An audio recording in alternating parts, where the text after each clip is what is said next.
John Deere 40 Series cab. This is actually a local tractor,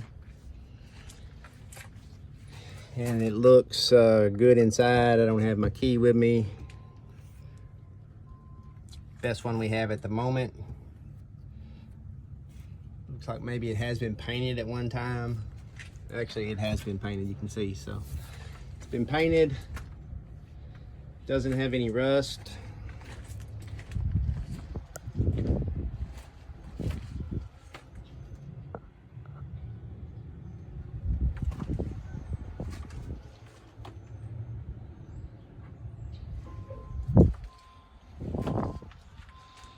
So this tractor is a runner driver. It's got one ding here. It's got just a little bit of hint of some rust starting here, but nothing in its normal areas. It's got a pretty nice interior.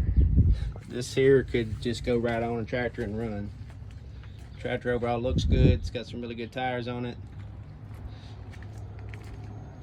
So it's been taken care of.